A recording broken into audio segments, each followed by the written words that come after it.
Over the years, Citroën built up a fiercely loyal following of enthusiasts who loved its quirky products that made it so distinctive. But if you were a Citroën enthusiast in the 1980s, that was a controversial time. It was nearly a decade since Peugeot had taken over the ailing firm, and new Citroëns were coming out that had been designed and developed under Peugeot ownership for the first time. And while there had been other Citroëns up to that point that were just rebadged Peugeots, like the LNA, 1982 saw the introduction of the first Citroën that was not just a rebadged Peugeot, but was developed with Peugeot influence. And that Citroën was the Citroën BX.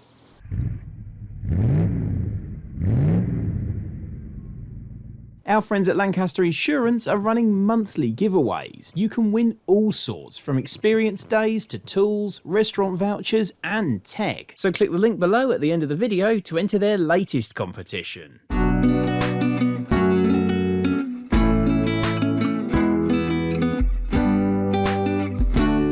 It really can't be overemphasised what a big deal the BX was for Citroën fanatics when it came out in 1982. Peugeot had bought Citroën in 1974, and for many that was bad enough.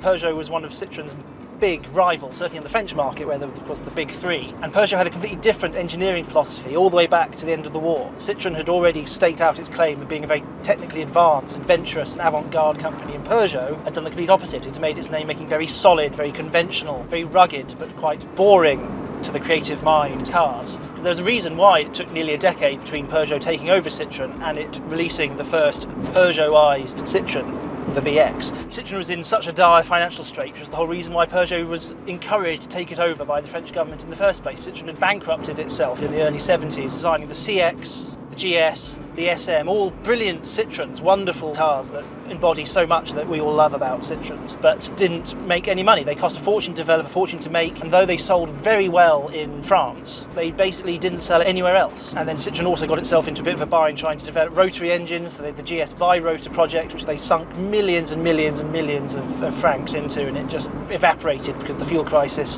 Citroën did not have a good track record of making wonderful engineering profitably. I mean, the only reason why it didn't go bankrupt when it was developing the DS was because the 2CV was selling so well it could bolster the whole project. Peugeot's plan for Citroën was very, very sensible. Keep the essence of Citroën, its technological outlook, its forward-looking design, the hydropneumatic suspension that everyone associated with the brand, but to make it more approachable and more sellable to the mass market. And it was to do that by combining it with Peugeot production, Peugeot platforms, Peugeot engines, because again, Citroën's engines were ancient, and of course that led to the BX, launched in 1982 in the French market and in 1983, 1984 for other markets in Europe. Certainly looking at the BX, you can't say that Peugeot squashed Citroën's taste for, should we say, challenging and avant-garde design decisions. Even by the standards of the early 80s, this is a remarkably angular, straight-edged, blocky car. It was actually styled by a chap called Gandini at the Bertoni design studio in Italy. That design from the Bertoni drawing board started off as a Reliant concept car, then that proposal ended up being used on a Volvo concept car,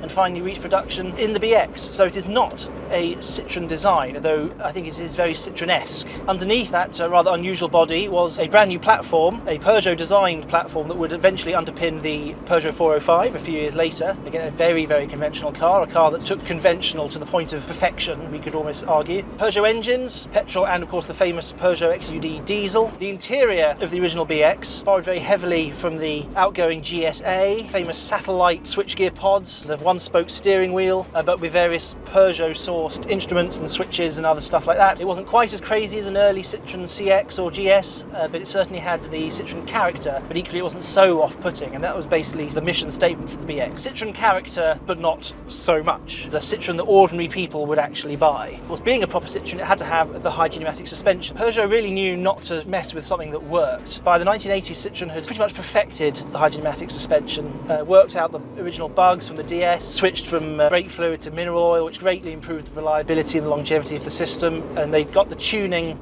just right. Peugeot's only real contribution was that it had to sit on Peugeot 405 platform, which meant that it had to have McPherson strut suspension, hydropneumatic Citroën spheres at the top rather than springs and dampers, but it had to have a strut in order to mate into the platform. This is the thing that gets Citroën nerds quite anxious. McPherson struts are an inferior form of suspension from a ride quality point of view, because that strut with the piston going up and down has inevitable friction. Citroën fanatics were very, very scathing about the BX at first because it had Peugeot-ized suspension. And I have to say, driving that's all a load of nonsense, to use a word that can go on YouTube, because this BX rides beautifully. In fact, here comes a speed bump.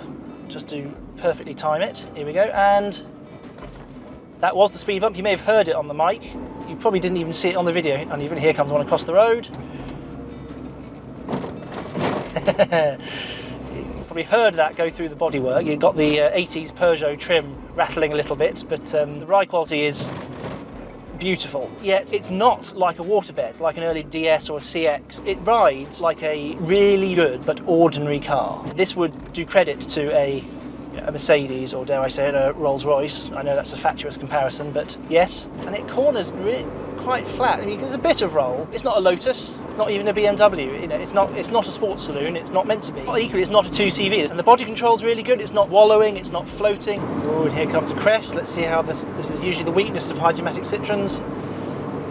Oh, superb. It's actually surprisingly good at these fast flowing curves, very composed. Dare I say it, it's almost chuckable. It's just really good. It's a really set up suspension. For all the technical theory about why a Peugeot-wise Citroen suspension isn't as good, I think the results are fantastic. And of course, because it's hydropneumatic, you get the other benefits as well. It self-levels, load it to the gunnels with stuff, and that doesn't affect the ride quality. Brakes, of course, on a hydropneumatic Citroen are teed off the high-pressure hydraulic circuit. Brake pedal isn't so much a pedal as a valve. DSs and CXs, you have a rubber button on the footwell, prod that and squirt 2000 psi fluid into the brakes, and then you usually get it wrong the first time and your head goes into the windscreen. This has a pedal, still operates on the valve, so there's very little pedal travel and it's very, very firm. More normal, and you can, with very little practice, get nice progressive braking. And yet, if you stamp on it, you get 2000 psi braking. It's really good.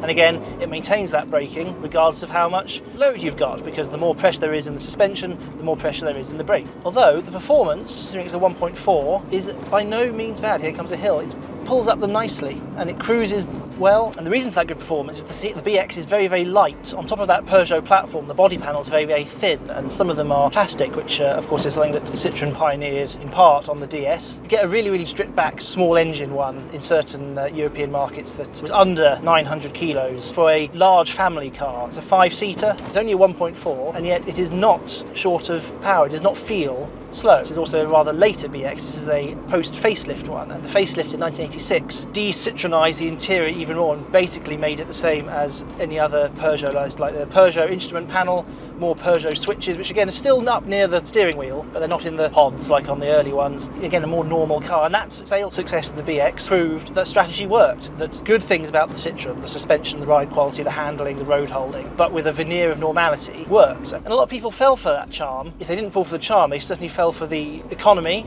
that comes from that lightweight, the reliability, the versatility. The BX was the first Citroen to really hit it big in the UK, certainly the first hydraulic Citroen. Remarkably, the BX was also a really big success in the fleet market, and you think the fleet market is usually very conventional and cautious and reeling from the Ford Sierra, which was far too avant-garde and different from the Cortina, but they took to the BX in big numbers, and that was mostly because it had very low servicing requirements. Peugeot put great emphasis on extending service intervals, so basically you needed an annual service regardless of how many miles you did. Did very good MPG for their size. If you're giving them to sales reps to pound up and down the motorway network, a good ride and good refinement obviously has its benefits. The BX also really introduced the UK to the joys of diesel power. Peugeot's famous XUD model, first diesel to really be acceptable to ordinary people that didn't have to make sacrifices to have it. It was the first diesel to have sort of similar power, refinement, torque delivery and things the same as a petrol engine of roughly the same size, and also proved very capable of covering astronomical mileage. 250,000 miles is nothing to a diesel BX. They were very good, reliable, economical cars, and that's basically what kept them around for so long. Speaking of mileage though, this one has only done at 28,000 miles, and it is in absolutely lovely condition, so I think we're certainly seeing the BX at its best. We need to say thank you to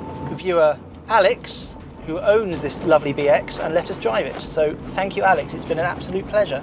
Of course, after the BX came the Xantia, which I have to declare an interest. I own a Xantia, it's been featured on the channel already, and the Xantia was sort of the same but more. The platform underneath was basically the same, emphasised the Citroen suspension with normal exterior, so Xantia looks much more conventional, inside and out. And it's a really good car, but it's just not, it doesn't have the Citroen je ne sais quoi, to use a cliche that absolutely applies to them. This has it in absolute spades.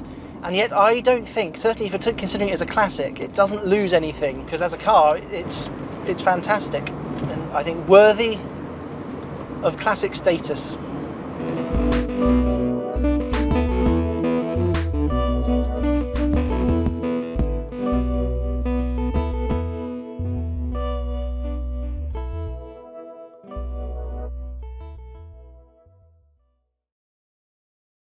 This video is proudly sponsored by Lancaster Insurance. Give them a call on 01480 400 889 for an insurance quote on your classic car. And don't forget to click the link below to enter their latest competition.